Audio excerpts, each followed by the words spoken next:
नमस्कार शुभ सकाल केमन आছেন সবাই आशा करी सबाई भालो आছেন और আমরাও বেশ ভালো আছি। আমি रीता আমার নতুন একটি ব্লগে আপনাদের সবাইকে স্বাগত জানাই। আজ বুধবার আর এখন ওই সকাল ৯টার মতো বাজছে। তো এখানে সোনাকে একটু পড়তে বসিয়েছি এই ঘরে, আর ওই ঘরে ভাত বসিয়ে দিয়ে এসেছি। আসলে আজকে ঘুমটা ভেঙেছে অনেক ভোরবেলায়, প্রায় ভোর 4টে নাগাদ উঠেছি, কারণ হাজব্যান্ড একটা বিশেষ কাজে ওই ভোর 4টে থাকতেই বেরিয়ে গেছে। এরপর আবার একটু শুয়েছিলাম, কিন্তু শুলে হবে কি, আর তার কিছুক্ষণ পর আবার সোনাও জেগে গেছে। তো এই রকম মানে ঘুম আসছেও না, আবার উঠতেও ইচ্ছা করছে না, এরকম একটা অবস্থার মধ্যে থাকতে থাকতে আর শুয়ে থাকতে আর ভালো লাগলো না, মানে উঠে পড়তেই হলো। তো উঠে তারপরে ফ্রেশ হয়ে চা খেয়ে নিয়েছি অনেকক্ষণ, তারপরে টুকটাক কিছু কাজকর্ম সেরেছি, আর এই ঘরে ওকে পড়তে বসিয়ে দিয়েছি। আর দেখুন না, ওকে পড়া ধরতে গিয়ে বোঝাতে গিয়ে এখানে ভাতের জলটা প্রায় শুকিয়েই গেছিলো, তাই এসে আবার একটু জল দিলাম, আর এবার ঢাকনা দিয়ে দিয়েছি। তো এবার যেই ফ্যান উঠবে তখনই ভাতটা নামিয়ে নেব। তো এখন এইদিকে ভাতটা নামিয়ে নিচ্ছি, আর ওদিকে বেশ কিছু জামা কাপড় আজকে ভিজিয়েছি, কারণ রোদটা খুব ভালো হয়েছে। তো ভাবছি বেশ কিছু জামা কাপড় আছে সোনার বাবার, তো সেগুলো আজকে একটু কেচে দেবো। এখানে আগে ভাতটা ফ্যান ঝরাতে দিয়ে তারপরে যাবো ওগুলো কাচতে। আজকে সোনা স্কুলে যাবে না, কারণ ওদের স্কুলে আজকে টিচার্স ডে পালন হবে। তো এই কদিন তো 11 ক্লাসের পরীক্ষা চলছিল, সেই জন্য ওই অনুষ্ঠানটা কিছু করা হয়নি। তো আজকে স্কুলে ক্লাস আর হবে না, ওই টিচার্স ডে পালন হবে। তো সেই কারণে সোনা বললো, মা আজকে আর স্কুলে যাব না, সেই ছাড়তে ছাড়তে সে বিকেলই হয়ে যাবে, আর তারপরে বিকেলবেলা পড়াও আছে। তো সেই জন্য ভাবলাম ঠিক আছে, তাহলে ওর স্কুলের সমস্ত জামা কাপড়গুলো ধুয়ে দিলাম। তো আরও বেশ কিছু জামা কাপড় ছিল ঘরে, সেগুলো নিয়ে চলে আসলাম। আসলে রোদ দেখলে মনে হয় কি যে যা আছে সব একদিনেই কেচে ফেলবো, এরকম একটা ভাব আর কি। যাই হোক, বেশ কিছু জামা কাপড় এখানে কেচে নিয়েছি, তো আরও আছে। তবে তার আগে সোনাকে একটু খেতে দিয়ে নেবো। আর আমারও প্রচণ্ড পরিমাণে এই সমস্ত কাজ করতে করতে খিদে পেয়ে গেছে, কারণ উঠেছি তো সেই ধরুন সকালবেলাতেই, তা সেই সময় থেকেই প্রায় ওই জেগেই আছি, ঘুম তো আর ভালোভাবে হয়নি। তো সেই শরীরটাও একটু কেমন যেন লাগছে, তাই ঝটপট কাজগুলো সারা হয়ে গেলে একটু খাওয়া দাওয়া করে তারপর রেস্ট নেব। তো যাই হোক, ওখানে কাচাকুচি করে নিয়ে মেলে দিয়ে এসেছি কিছু জামা কাপড়, আর এখন চলে এসেছি সোনাকে খেতে দিতে। আর এই সময়টাই তো আমাদের প্রত্যেক দিন জলখাবারটা খাওয়া হয়, আর ও খেয়ে দিয়ে স্কুল থাকলে স্কুলে যায়, তাই ওরও খিদে পেয়ে গেছে। আর এই তো আগের দিনের একটা পমফ্রেট মাছ ছিল, আর তার সঙ্গে একটু আলু সেদ্ধ, এই দিয়ে ওকে খেতে দিয়ে দিলাম। আর আমি ভাত খাবো না, আমি নিজের জন্য এখানে 2টো রুটি বানিয়ে নিলাম।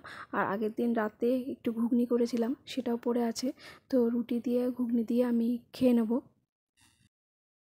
প্রত্যেক বছরই আমরা একদিন যাই কলকাতায় ঠাকুর দেখতে।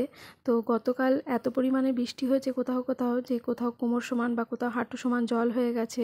তো জানি না এবারটা কি হবে। সত্যি এবছর পুজোটা এমন হচ্ছে যে বৃষ্টি যেন আর থামছেই না, কত জায়গায় তো বন্যা হয়ে গেল, এসব দেখে শুনে খারাপও লাগছে।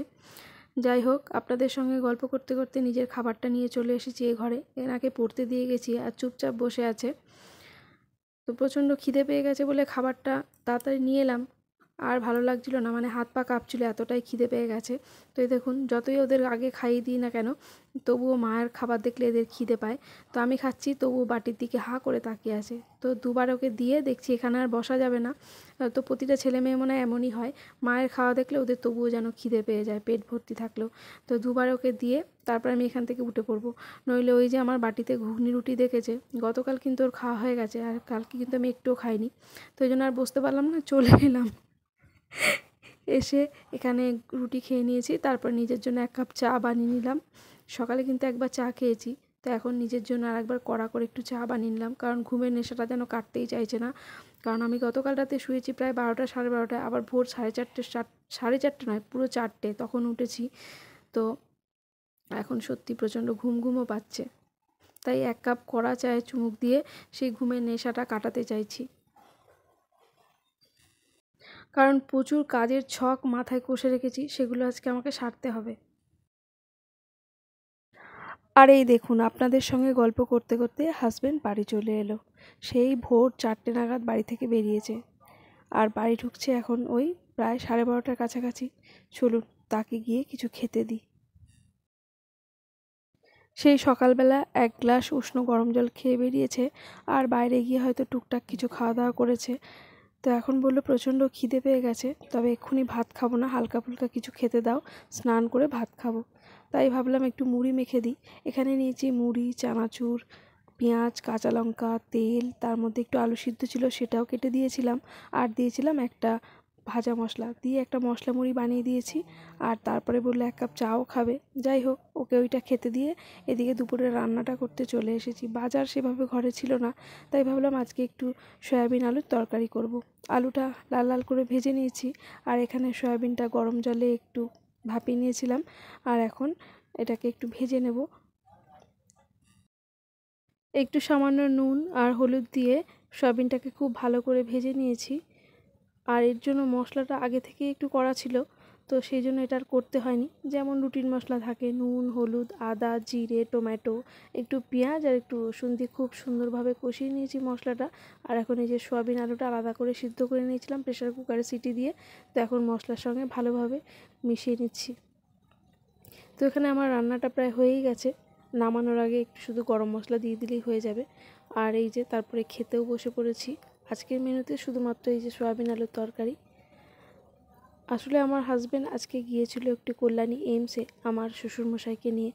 ওখানে ডাক্তার দেখাতে হলে ভোরবেলা গিয়েই লাইনে দাঁড়িয়ে নাম লেখাতে হয়। এখন বিকেল ওই 5টা মতো বাজে। তো আমি তো খাওয়া দাওয়ার পর আর শুতে পারিনি। যত বাসন কোসন ছিল সেগুলো মেজেছি, জামা কাপড় কেচেছিলাম সেগুলো তুলেছি, তো এই সমস্ত কাজকর্ম করছিলাম। আর এদিকে সোনার বাবা ঘুমোচ্ছিল।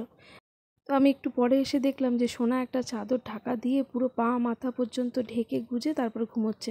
তা ভাবলাম যে এইভাবে গরমের মধ্যে তো ঘেমে যাবে, তাই চাদরের ঢাকাটা খুলতে এসে দেখি গা জ্বরে পুড়ে যাচ্ছে। সঙ্গে সঙ্গে এসে ওর বাবাকে ডাকলাম। তো ওর বাবার একটা কাজ ছিল বলে সে তো উঠে পড়লো, আর আমি এসে তাড়াতাড়ি করে মাথায় জলপট্টি দিচ্ছি। আর ওদিকে থার্মোমিটারে দেখছি কতটা জ্বর এসেছে, প্রায় ওই 102-এর কাছাকাছি। তাই সঙ্গে সঙ্গে থার্মোমিটার দিয়ে চেক করলাম। আর এদিকে এখন গাটা স্পঞ্জ করে দেবো। এই তো কিছুদিন আগে জ্বর হয়ে হসপিটালে ভর্তি হয়েছিল, প্রায় 2 দিন মতো ছিল। এই দেখুন না, কিছুদিন যেতে না যেতে আবারও জ্বর এসেছে। জানি না কেন না খারাপ সময়টা আমাদের কিছুতেই কাটতে চাইছে না। কী যে হলো, কিছুতেই ভালো যাচ্ছে না, কিছু না কিছু একটা সমস্যা হয়েই চলেছে। প্রতিটা বাবা মায়ের কাছে তাদের দুর্বল জায়গা হলো তাদের সন্তান। সেই সন্তান যদি কোনো রকমভাবে হঠাৎ অসুস্থ হয়ে পড়ে, তাহলে কারই বা ভালো লাগে বলুন? তখন মনে হয় পৃথিবীর সব কিছু একদিকে আর সন্তান একদিকে। সমস্ত কিছু ছেড়ে ছুড়ে দিয়ে মনে হয় যেন শুধু তার পাশেই বসে থাকি, তার কি প্রয়োজন সেগুলো ভালো করে দেখভাল করি। আর আমি তো মা, তাই আমার ক্ষেত্রে তার ব্যতিক্রম নয়। এখন আমার মনের অবস্থাটা ভীষণই খারাপ। কোনো রকমভাবে একটুখানি সামান্য জ্বর হলেও আমি না বিশাল বড় করে জিনিসটাকে ভেবে ফেলি। যতক্ষণ না এখন সুস্থ হবে ততক্ষণ আমার মনের মধ্যে এই টেনশন কাজ করতেই থাকবে। এখন কিচ্ছু ভালো লাগছে না যতক্ষণ না ও ভালো হয়ে ওঠে। যাই হোক, এরপর ওষুধ দিয়েছি, স্পঞ্জ করিয়েছি। জলপট্টি দেওয়ার পর দেখলাম একটু জ্বরটা নেমেছে। তা আজকেও টিউশন ছিল, তাই বললাম যাবি কি না? তো বললো যে ঠিক আছে চলো। তোর বাবা ওকে দিয়ে আসতে যাবে, এখন আপাতত ঠাকুর ঘরে আছে আর অনেকটাই বেটার ফিল করছে। আজকের ব্লগটা এই পর্যন্তই রাখলাম। সকলে ভালো থাকবেন, আবারও দেখা হবে।